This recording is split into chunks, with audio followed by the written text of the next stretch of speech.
નમસ્કાર વિદ્યાર્થી મિત્રો, ધોરણ 5 ની અંદર ગુજરાતી વિષયની અંદર આપનું સ્વાગત છે. તો આજે આપણે ગુજરાતી વિષયમાં એક એવા ભારતના ઘડવૈયા અને ભારતના બંધારણની રચના કરનાર એવા શ્રી ભીમરાવ આંબેડકર વિશે આપણે વાત કરીશું.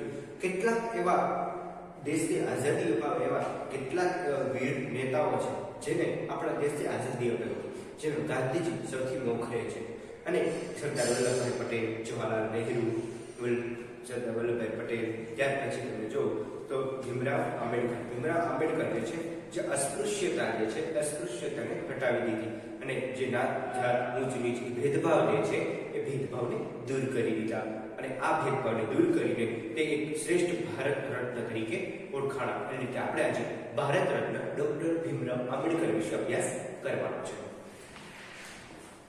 તો ટોપિકનું નામ છે ભારત રત્ન ડોક્ટર આંબેડકર.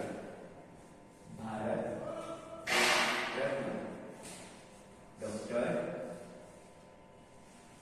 આંબેડકર. એમની અટક આંબેડકર પણ તેમના ગુરુ જે છે એમને આંબેડકર કરી નાખ્યું અને એક જ્ઞાતિ બ્રાહ્મણ હતા આંબેડકર, પણ એને જાતિભેદ અને ઉચ્ચ નીચનો જે ભેદભાવ છે તેને દૂર કરીને એક શ્રેષ્ઠ એને અસ્પૃશ્યતા નિવારણ અછૂત જે છે એને વિદ્યા અછૂત જે છે અછૂતથી દૂર રહેવું, એને અડવું નહીં, એની સાથે બેસવું નહીં, એની સાથે જમવું નહીં, એ બધું કાર્ય જે છે એ કાર્ય તેને દૂર હટાવી દીધું અને સારું એવું ભારત રત્ન એવા આંબેડકર આખા જગત વિખ્યાતમાં પ્રખ્યાત થઈ ગયા, ભારતમાં પ્રખ્યાત થઈ ગયા, આખા દેશમાં. અને તેમને બંધારણની રચના કરી. બંધારણની રચના કરી આપણા દેશની એક સારા નેતા, દલિત વર્ગોને પીડિત અને સ્ત્રી ઉન્નતિ માટે તેમનું જીવન સમર્પિત કરનાર એવા ડોક્ટર ભીમરાવ આંબેડકરના જીવન અને કાર્યનો ટૂંકો એવો પરિચય આ પાઠની અંદર કરવામાં આવે છે. પ્રસ્તુત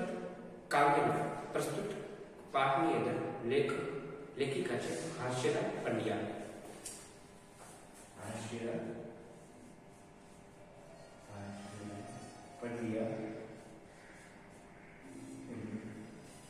એક સાહિત્ય સર્જનમાં અને નવલકથા, નવલિકા, કવિતા અને ઘણા બધા ક્ષેત્રે તેમને કાર્ય કરેલું છે. હાસ્યરા પંડ્યાએ અને આ પ્રસ્તુત લેખમાં દલિત વર્ગોની વાત કરવામાં આવે છે અને આંબેડકરનો ટૂંકામાં ટૂંકો પરિચય અહીંયા આપણને રજૂ કરેલો છે. હાસ્યરા પંડ્યા એ પોતે એક સાહિત્યકાર છે, લેખિકા છે, કવિયત્રી છે, પછી નવલકથા, નવલિકા, એમને ઘણા બધા પુસ્તકોની રચનાઓ કરી છે. હાલ તેઓ અમદાવાદમાં રહે છે અને ઘણી બધા સાહિત્યની રચનાઓ કરીને તે સાહિત્ય ક્ષેત્રમાં સારી નામના મેળવેલી છે. ત્યાર પછી આપણે આગળ જોઈએ આનો પરિચય.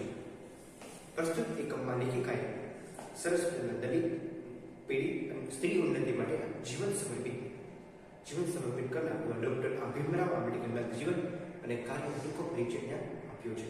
ડોક્ટર આંબેડકરે ભારતનું બંધારણ ઘડીને ભારતના ઘડવૈયા તરીકે ખ્યાતિ પામી છે. તેઓને ભારત રત્નનો ઉચ્ચ ખિતાબ મળ્યો છે. ભારત રત્ન કેમ કહેવાયું છે? કારણ કે તેમને ભારત રત્નનો ઉચ્ચ ખિતાબ મળ્યો છે. એમને એટલે ભારત રત્ન સમાન છે. ભારતનો હીરો તરીકે ઓળખાય.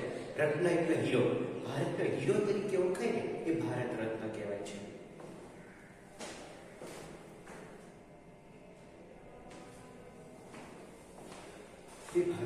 આપણે પાઠની પ્રસ્તુતિ. આશરે 100 વર્ષ પહેલા, આશરે 100 વર્ષ પહેલાની આ ઘટના છે. 6 વર્ષની ઉંમરી વયના એક બાળકે 6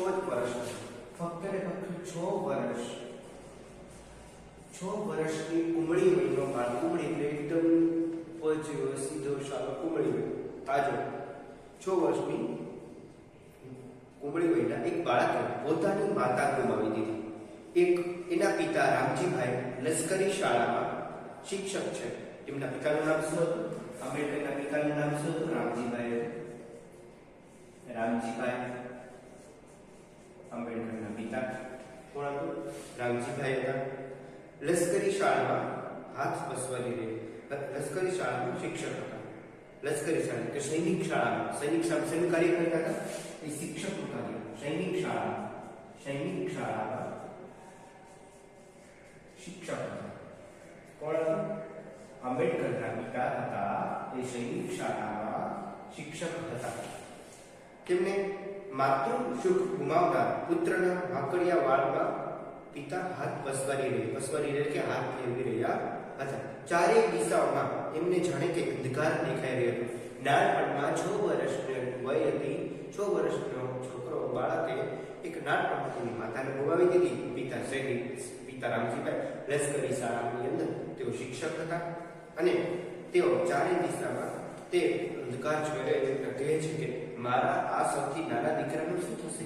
હું એને સંભાળી શકીશ કે નહીં? એની માતાનું સ્થાન લઈ શકીશ કે નહીં? શું કહેતા રહે કે માતા નથી, માતા વગરનો છોકરો કેવું એનો પિતા કેવી રીતે ઉછેર કરી શકે?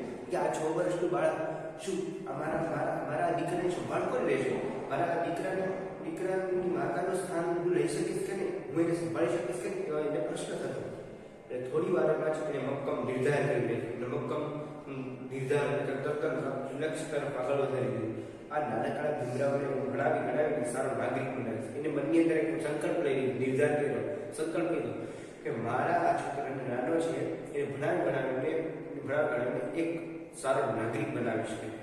ત્યારે જ એની માતાને સાચી અંજલિ મળશે. ત્યારે તેની માતાને સાચી અંજલિ એટલે કે શ્રદ્ધાંજલિ મળશે. અને પિતાએ પુત્રને હૈયા સરસોચ આપી દીધું. પિતાએ પુત્રને હૈયા સરસોચ કે એને પ્રેમથી ભેટી દીધું.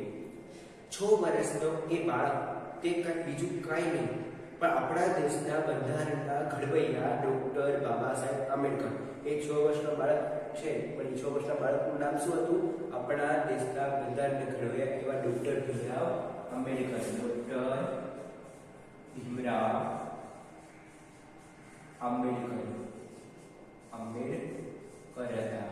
14 વર્ષનો બાળક જે મોટો થઈને આપણા દેશના બંધારણનું ઘડવૈયા તરીકે ઓળખાતું, ઘડતર કર્યું અને આપણા દેશને બંધારણ આપ્યું અને દેશને બંધારણ આપ્યું અને બંધારણ મુજબ તેમને એક સારો નાગરિક મળી ગયો. હવે તેમના માત્ર 6 વર્ષની ઉંમરે એમની માતા ભીમાબાઈનું અવસાન થયું. ભીમાબાઈ તેની માતાનું નામ શું હતું? ભીમાબાઈ.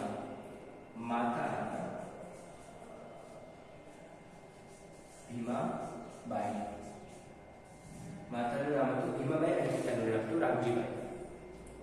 અને દલિતો અને પીડિતો માટે જીવન સમર્પિત કરનાર ડોક્ટર ભીમરાવ આંબેડકરનો જન્મ મધ્યપ્રદેશ રાજ્યના, તેનો જન્મ ક્યાં થયો? જન્મ મધ્યપ્રદેશ રાજ્યમાં મહુ ગામમાં. કયું ગામ? મહુ ગામ.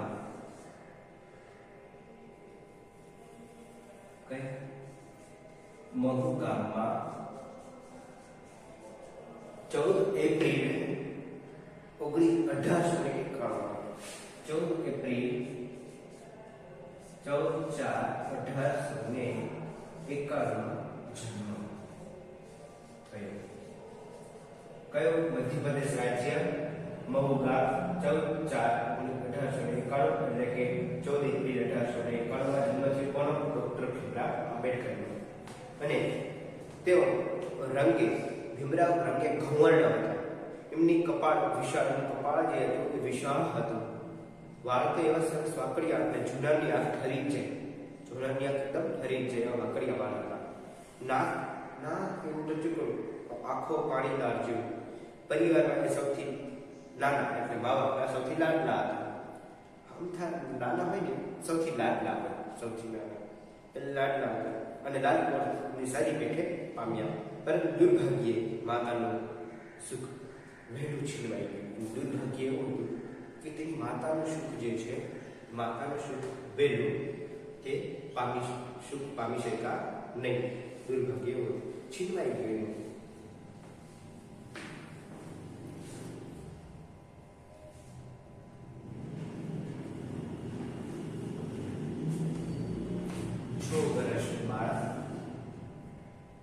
પિતાનું નામ રામજીભાઈ, માતાનું નામ ભીમાબાઈ.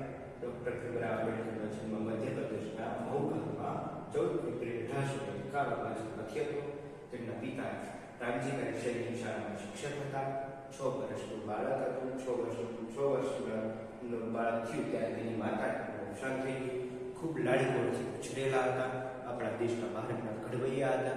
એના પિતાને એમ થયું કે મારા આ દીકરાને કેવી રીતે ઉછેર કરશે, એની માતા તો છે. પછી તેને સંકલ્પ લીધો કે હું આને સારો નાગરિક બનાવીશ, અને એ સારો નાગરિક બન્યા. ભીમરાવ આંબેડકર અને આપણા દેશના ભારત રત્ન સમાન બની ગયા. ત્યાર પછી આગળ જોઈએ. એ જમાનામાં સમાજમાં જ્ઞાતિ પ્રથાનું દૂષણ જોવામાં આવ્યું. જ્ઞાતિ પ્રથા ખૂબ જ હતી.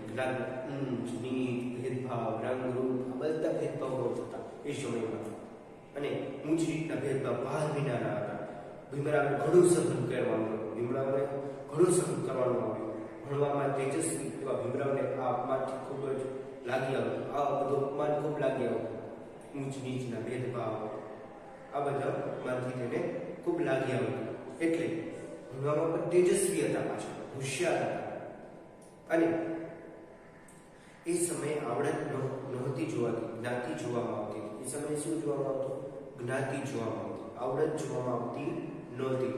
આવડત મહત્વની નથી. જ્ઞાતિ આ ઉચ્ચ વર્ણનો, આ નીચ વર્ણનો, આ મધ્યમ વર્ણનો, આને આ જ કામ સપાય, આ જ કામ સપાય, એ ઉચ્ચ નીચના જે ભેદભાવ હતા એ ભેદભાવ તેને દૂર કરવા માટે પ્રયત્ન કર્યા.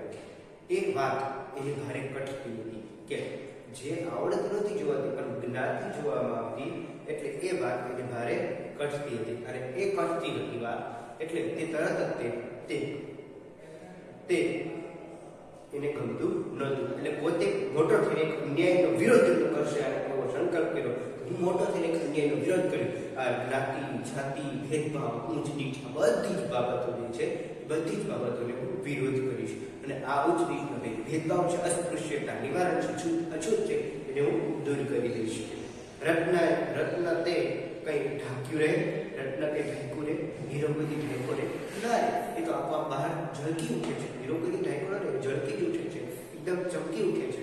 ભીમરાવની પ્રતિભાથી પોરસાયેલા વડોદરાના મહારાજા ગાયકવાડે એને ઉચ્ચ અભ્યાસ માટે શિષ્યવૃત્તિ આપી. અને પછી જાણે ભીમરાવને પગે પાંખો ફૂટ્યો હોય એવી રીતે આગળ વધી પ્રગતિના પંથે શિખર પર પહોંચી ગયો. ભીમરાવ જે છે એને શું કર્યું કે વડોદરાના જે મહારાજા સયાજીરાવ હતા, એ સયાજીરાવે તેને અભ્યાસ માટે, ઉચ્ચ અભ્યાસ માટે, સારા અભ્યાસ માટે તેને શિષ્યવૃત્તિ મળવાની. અને શિષ્યવૃત્તિ મળી એટલે તેને પછી ભીમરાવ તળાવના પગમાં જ્યારે પાંખા આવી ગયા એવી રીતે તે ઉડવા સંકલ્પ છે, સિદ્ધ કરતો ગયો, આગળ વધતો ગયો. અને સ્નાતક થયા. સ્નાતક એટલે કે કોલેજની ડિગ્રી મેળવ્યા પછી ભીમરાવને વધુ અભ્યાસ માટે વિદેશ જવાની તક સાંપી. હવે ગ્રેજ્યુએશન થઈ ગયું. ગ્રેજ્યુએશન ભીમરાવ થઈ ગયું એટલે તરત જ તેને પોતાને ત્યાં ઉચ્ચ અભ્યાસ માટે વિદેશ તેમને જવાનું થયું. અને એનું તો વિદ્યા પ્રેમી, એને ભણવું ખૂબ જ ગમતું હતું. તેજસ્વી હતો, તેજસ્વી તાર ન પડાતો ભીમરાવ. અને ચોમેર અંધકારમાં જાણે ઉજાસનું એક કિરણ પ્રગટ્યું. અને વિદેશમાં પણ ભીમરાવ એવા જ વિદ્યાપ્રેમી હતા. વિદેશમાં પણ એટલા જ વિદ્યાપ્રેમી. વિદેશમાં પણ લોકોનું સ્થાનમાન પામી શક્યા. અને પાર વિનાની આર્થિક તંગી હોવા છતાં પેટે પાટા બાંધીને સુંદર ગ્રંથોની ખરીદી. પેટે પાટા બાંધવા એટલે શું? ખૂબ મુશ્કેલ પરિસ્થિતિમાં પણ ખૂબ સારું કાર્ય કર્યું. એ પેટે પાટા બાંધીને પણ તેને ખૂબ સારા એવું કાર્ય તેને કરેલું. ત્યાર પછી ભીમરાવ જે છે એ ભીમરાવ છે એને પોતે આર્થિક તંગી અને આર્થિક સુંદર ગ્રંથો ભેગા કર્યા. એટલે ભણવા માટેના ગ્રંથો તેને ભેગા કરી દીધા.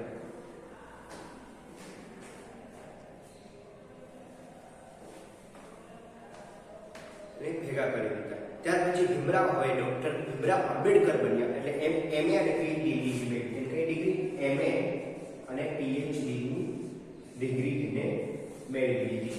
ત્યાર પછી તેમણે ડિલેટની સુધી પદવી તેમણે પ્રાપ્ત કરી. કાયદો અને અર્થશાસ્ત્રનો અભ્યાસ તેમણે લંડનમાં જઈને શરૂ કર્યો. કાયદો અને અર્થવ્યવસ્થા. કાયદો શું કહેવાય, કાયદાના નીતિ નિયમો શું છે, કાયદો શું છે એના વિશે અભ્યાસ તેને કર્યો. બીજો ઇકોનોમિક્સનો પણ તેને અભ્યાસ તેને કરેલો હતો. તેઓ ક્યાં ગયા? લંડન ગયા. લંડન ગયા હતા વિદેશમાં. અને તે ડોક્ટર આંબેડકરની પુસ્તક પ્રીતિ વિશે જાણીને તો આપણને આનંદ જ થવાય કે પુસ્તક પ્રીતિ એટલે શું? પુસ્તક પ્રત્યે મૈત્રી હોય, મિત્રતા હોય. અને એને ખૂબ જ આનંદ, આપણને પણ આનંદ થાય એવું તેમણે કાર્ય કરેલું. ત્યાર પછી સમયનું મૂલ્ય એને સમજ્યા. સમય શું કહેવાય? સમયનું મૂલ્ય હંમેશા સમજવું. દરેક વિદ્યાર્થી હોય કે માણસ હોય, નાનું બાળક કેમ એને સમયનું મૂલ્ય સમજવું જોઈએ. સમય શું કહેવા માંગે છે? સમય પૂર્વક કાર્ય કરેલું કાર્ય હંમેશા સમય મુજબ ને આયોજન પૂર્વક કરેલું કાર્ય હંમેશા નિરખી ઉઠે છે અને હંમેશા એ સારામાં સારું કાર્ય કરી ઉઠે છે, દીપી ઉઠે છે કાર્ય. અને અનુકૂળતા થાય, વજો કે વ્યક્તિ થતો અનુકૂળતા થાય કે તરત જ તેઓ પુસ્તકોની દુકાને પહોંચી જતા. આશરે 2000 જેટલા દુર્લભ ગ્રંથોનો તેમને સંગ્રહ કર્યો હતો. પેટની ભૂખ વેઠીને પુસ્તક ખરીદનાર વ્યક્તિ મહાન કાયદાશાસ્ત્રી ન બને તો નવાય જ કહેવાય. પેટની ભૂખ પોતાની એટલી અત્યંત ગરીબાયા હોવા છતાં પણ તેમને પેટની ભૂખ વેઠીને પોતે ભૂખ્યા રહીને પણ તેને અભ્યાસ કર્યો અને કાયદાનો અભ્યાસ કરીને એક સારા એવા નાગરિક બન્યા. અને આપણા દેશના ઘડવૈયા બંધારણના ડોક્ટર બાબા સાહેબ આંબેડકર પુસ્તક પ્રત્યે એટલી સુંદર એટલી દુર્લભ હતી પુસ્તક મેળા કે વહેલી સવારે માઇલો લગી ચાલવા. હવે શું કરે? બાબા સાહેબ આંબેડકર વહેલી સવારે માઇલો ઘણા દૂર સુધી ચાલવા જાય અને વાંચનાલય જાય, પુસ્તકાલય વાંચવા જાય. રોજ વહેલી સવારમાં પુસ્તકાલય વાંચવા જાય. એટલી બધી તેને પુસ્તક સાથે મૈત્રી હતી, મિત્રતા હતી. મોડે સુધી વાંચનમાં બેસીને વાંચ્યા કરે. ત્યાંથી પાછા આવીને પાછું વાંચવાનું જ તે. પાછા આવીને પાછું વાંચવાનું. જ્ઞાન તો વાંચે પુસ્તકાલયમાં, પણ પાછા આવીને પણ પાછું વાંચવાનું તે. અને છે ને નવાઈ ભરી વાત ક્યાં તો આ તો નવાઈ ભરી વાત કહેવાય કે આટલું બધું સંઘર્ષો વેઠીને પણ તેને ઉચ્ચ શિક્ષણ મેળવ્યું, ઉચ્ચ દરજ્જાનું શિક્ષણ મેળવીને તેને એટલે ડોક્ટર ભીમરાવ આંબેડકરને રહે છે. ડોક્ટર ભીમરાવની નોકરી તો મળી ગઈ, પરંતુ એ વખતના સામાજિક દૂષણના અસ્પૃશ્યતાનો પણ તેને કડવો અનુભવ થયો. તેને છૂત અછૂત, ઊંચ નીચ, આ જાતિ ભેદ જે છે એ જાતિ ભેદને ખૂબ જ નડતા. આ એ સમયની અંદર સામાજિક દૂષણો ઘણા બધા હતા. તેની આવડત, માણસની આવડત નથી જોવાતી, તેને જ્ઞાતિ જોવામાં આવતી. અને આ જ્ઞાતિ અને આવડતની વચ્ચે તેને જ્ઞાતિ જોવામાં આવતી હતી. એટલે તેને એ ખૂબ જ કચતું હતું કે આ વસ્તુ એની આવડત સારી છે, એનું ગુણ સારા છે, સારી બાબત કાર્ય કરે છે, તો એ જ્ઞાતિ જે છે એ જ્ઞાતિ કેમ જોવામાં આવે, એની આવડત કેમ નથી જોવામાં આવતી, તેને વધારે કચતું હતું. હવે ત્યાર પછી તેને એટલે સુધી કે એમની જ ઓફિસનો પટાવાળો પણ એમની સાથે ગેરવર્તન કરતો. હવે કેવું થયું કે જ્યારે તે નોકરી મેળવા ત્યારે એમની જ ઓફિસમાં રહેલો જે પટાવાળો છે એમની સાથે ગેરવર્તન કરતો હતો. અને ડોક્ટર આંબેડકરને થતું તે પોતે ભણી કરીને સારી જગ્યાએ નોકરી કરે છે, છતાં જો આ રીતે અપમાનિત થવું પડતું હોય તો અભણ અને આર્થિક રીતે નબળા જ્ઞાતિબંધુઓની સ્થિતિ તો વાત જ સી છે કે જો ભણી નોકરી મેળવી હોય, સારા વ્યક્તિ બન્યા હોય, નોકરી મેળવી લીધેલ અને વારંવાર જ્ઞાન માણસોને જે પટાવાળા છે એની સાથે અપમાનિત થવું જોઈએ. એમ કરતા આર્થિક સ્થિતિવાળા, ગરીબ અને આર્થિક સ્થિતિવાળા વ્યક્તિને તો શું દશા થાય કે એની લોકોની કે એને આ અપમાનો કટતા હતા. આ રીતે અપમાન થવું પડતું. અને આ તો સામાજિક અન્યાય કહેવાય. કેમ? આ તો સામાજિક અન્યાય છે. આવી રીતે અપમાનો વેઠીને આગળ વધવું, નોકરી મેળવી, ભણી કરીને પોતે ભણી ગણી મોટા થયા, નોકરી મેળવી છતાં પણ અપમાન સહન કરો. એને કરતા ગરીબને અભણ હારા કે એને કે આર્થિક સ્થિતિ કેવી હશે એની બિચારાની કે. અને આવી રીતે આ માનવ માત્ર સમાન છે. આ ઊંચ કે નીચ કેવું શું હોવું જોઈએ? માનવ તો માત્ર સમાન છે કે કોઈ ઊંચું કે કોઈ નીચું નથી. તો પછી આવું કેમ કે કોઈ ઊંચું કે કોઈ નીચું નથી? ડિગ્રી મેળવવાથી કે કોઈ પણ હોય તો ઊંચ નીચું થતું નથી. અને જેને મૂક નાયકનો એક પાક્ષિક છે એને શું કહ્યું? પાક્ષિક એટલે શું? 15 દિવસે પ્રગટ થતું શાંતિક. પાક્ષિક 15 દિવસે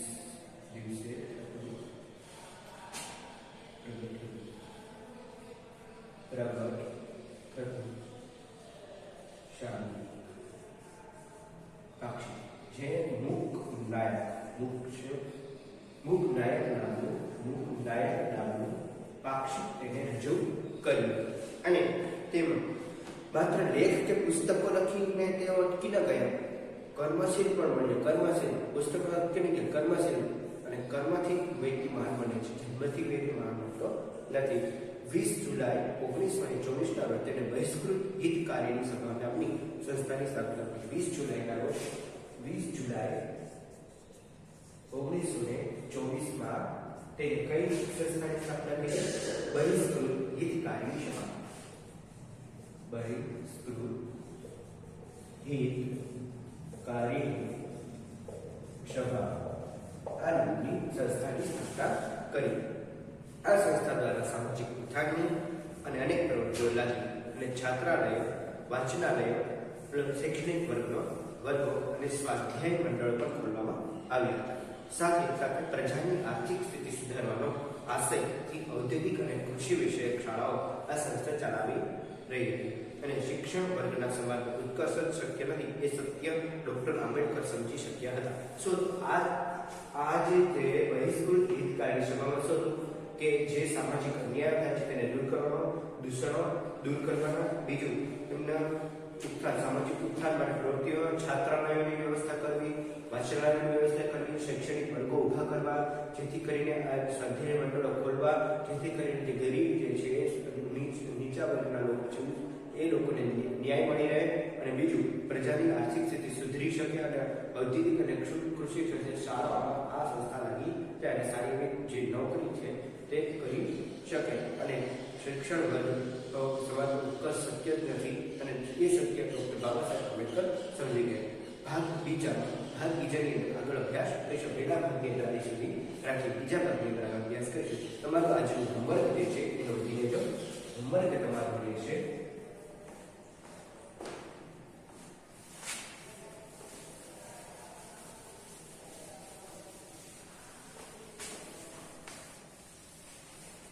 આજનું જે હોમવર્ક જે છે એ જોઈએ શબ્દાર્થ,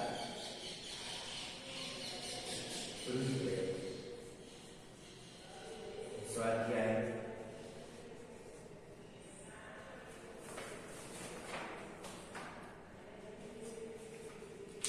પ્રશ્ન પહેલો અને બીજો, પ્રશ્ન પહેલો અને બીજો.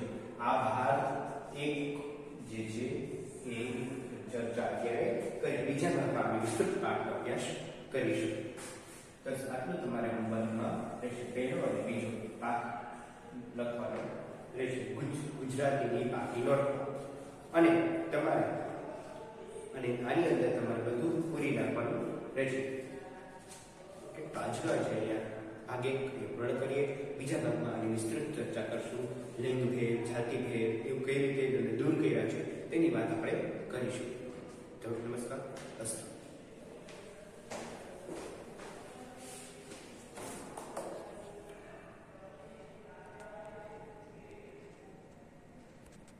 બાળ દોસ્તો, હવે આપણે પાઠને સમજીએ. બાળ દોસ્તો, કેમ છો? મજામાં છો? તમે મને ઓળખો છો? હું ભારત રત્ન એવોર્ડ છું. આપણા દેશ અને સમાજ માટે જે વ્યક્તિ ખાસ મહત્વના સેવા કાર્યો કરે છે તે વ્યક્તિને ભારત સરકાર ભારત રત્ન એવોર્ડ આપીને સન્માનિત કરે છે. અરે બાળ દોસ્તો, ભારત રત્ન એવોર્ડ એ ભારતનું સૌથી મોટું સન્માન ધરાવતો પુરસ્કાર છે અને આ એવોર્ડ આપણા દેશની કેટલીય મહાન વ્યક્તિઓને આપવામાં આવ્યો છે. આવી મહાન વ્યક્તિઓમાં એક છે ડોક્ટર બાબા સાહેબ ભીમરાવ આંબેડકર, જેમને ભારત માતાના સાચા રત્ન ગણીને મરણોત્તર ભારત રત્ન એવોર્ડથી સન્માનિત કરવામાં આવ્યા હતા. તો ચાલો તૈયાર થઈ જાઓ.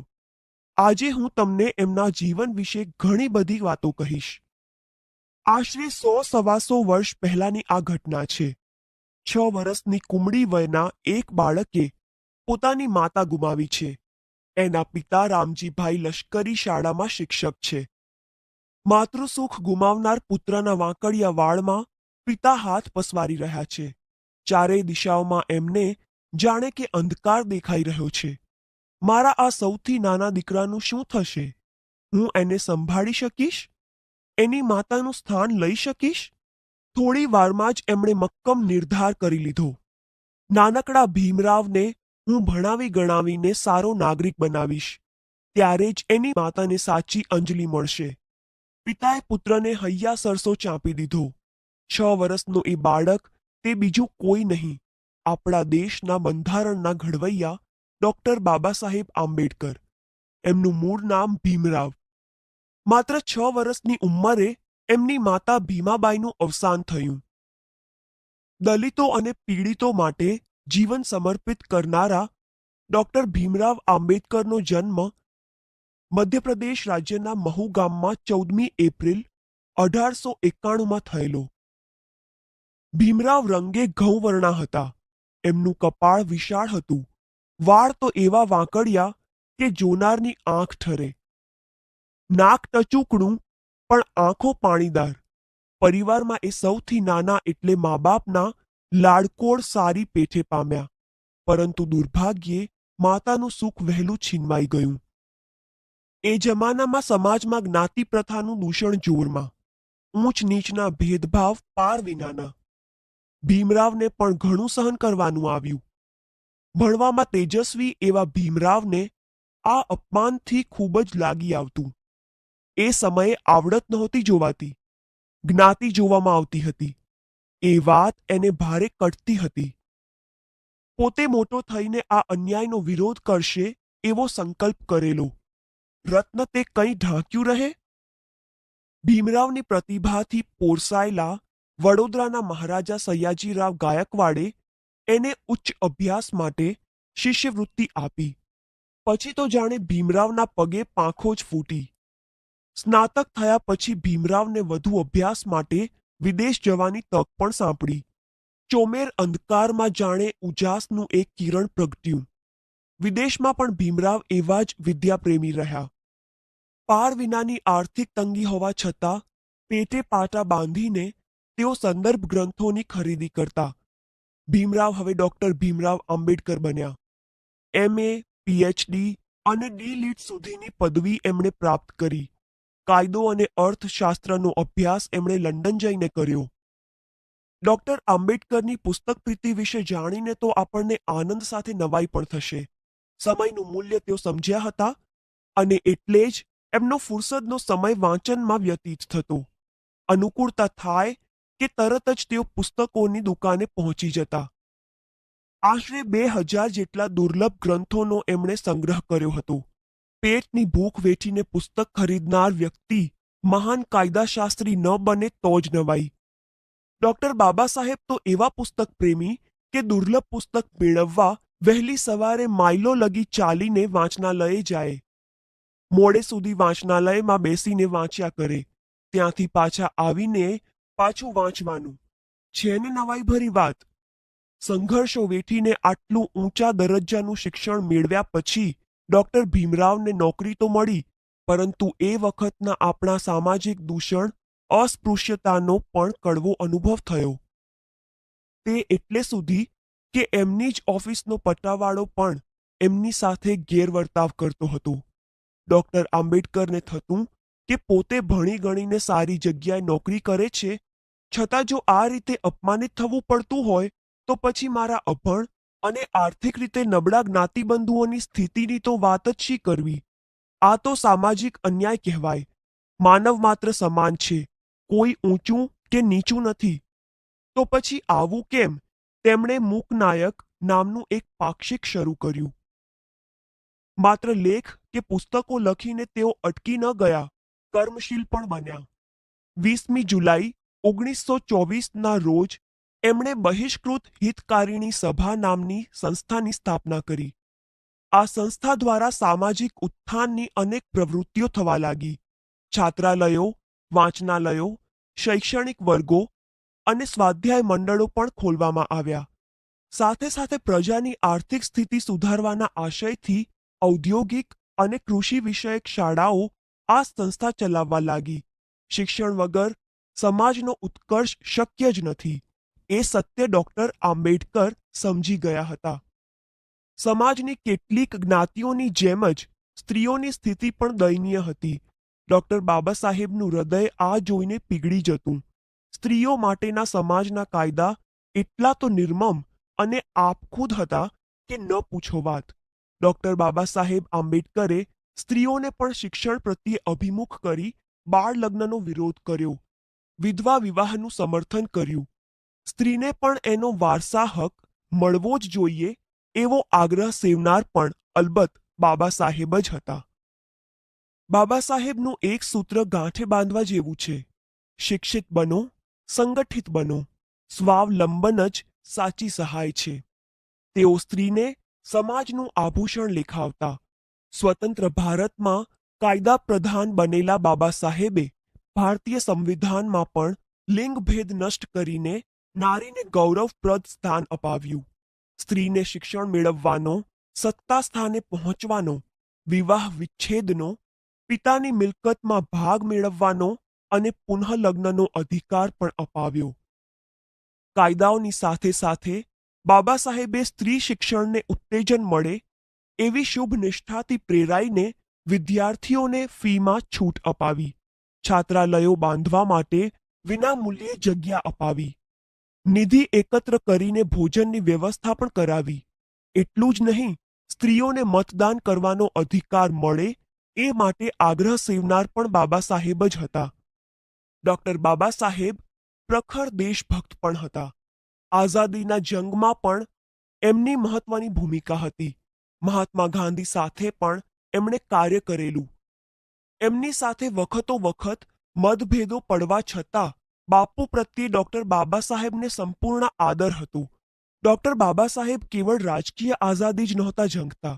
ખરી આઝાદી તો આર્થિક, સામાજિક અને શૈક્ષણિક આત્મનિર્ભરતામાં છે એવું તેઓ દ્રઢપણે માનતા. વિચાર પુરુષ ડૉક્ટર બાબા સાહેબના જીવન પર સર્વાધિક પ્રભાવ બુદ્ધ, કબીર અને જ્યોતિબા ફૂલેનો હતો. બંધારણના ઘડવૈયા ડૉક્ટર બાબા સાહેબે મૂકનાયક ઉપરાંત બહિષ્કૃત ભારત, જનતા, પ્રબુદ્ધ ભારત જેવા સમાચાર પત્રો પણ ચલાવ્યા. પોતાના વિચારો એમણે કેટલાક અંગ્રેજી પુસ્તકોમાં પણ પ્રગટ કર્યા છે, જેમાં ધ પ્રોબ્લેમ ઓફ રૂપી અને બુદ્ધ એન્ડ હિઝ ધમ મુખ્ય છે. આવા મહાન દેશભક્ત દલિતો અને વંચિતોના ઉદ્ધારક, ગરીબોના બેલી અને સ્ત્રીઓના પક્ષધર ડૉક્ટર બાબા સાહેબ આંબેડકરનું દેહાવસાન 6 ડિસેમ્બર 1956માં થયું. પરંતુ પોતાના મહાન વિચારોથી તેઓ આજે પણ આપણી સાથે છે.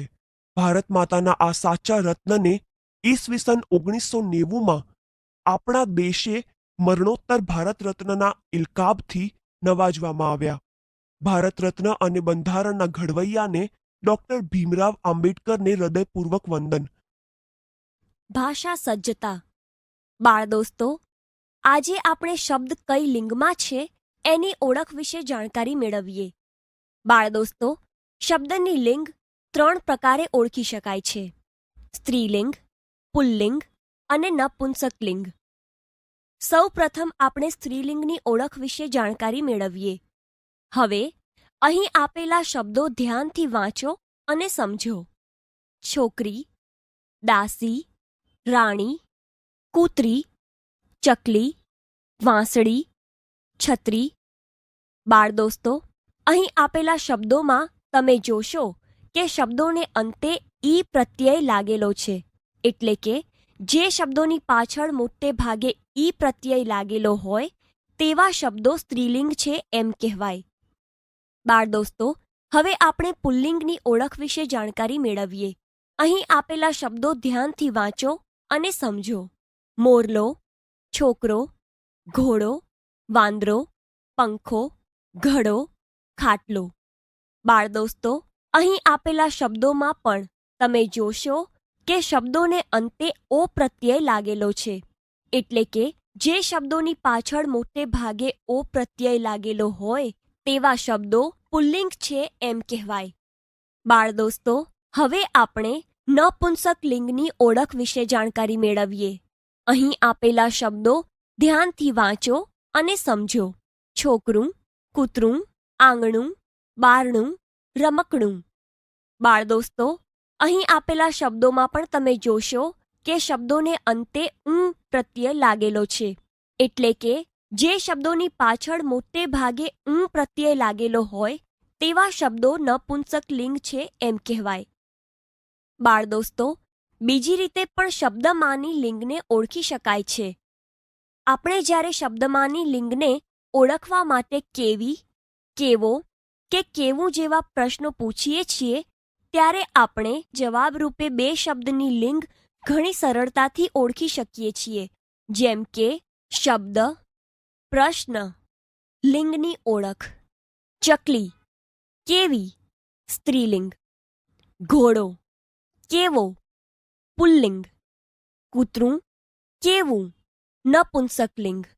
બાળ દોસ્તો, અહીં આપેલા શબ્દોમાં તમે જોશો કે પ્રથમ શબ્દને આપણે જ્યારે ચકલી કેવી એમ પ્રશ્ન પૂછીએ છીએ ત્યારે જવાબ રૂપે આપણને ખબર પડે છે કે આ શબ્દ સ્ત્રીલિંગ છે. આવી જ રીતે બીજા શબ્દને પ્રશ્ન પૂછીએ ઘોડો કેવો અને જવાબ રૂપે આપણને ખબર પડે છે કે આ શબ્દ પુલ્લિંગ છે. તથા ત્રીજા શબ્દને પ્રશ્ન પૂછીએ કૂતરું કેવું અને જવાબ રૂપે આપણને ખબર પડે છે કે આ શબ્દ નપુંસકલિંગ છે. આમ આ રીતે આપણે શબ્દો કયા લિંગના છે તે સરળતાથી જાણી શકીએ છીએ.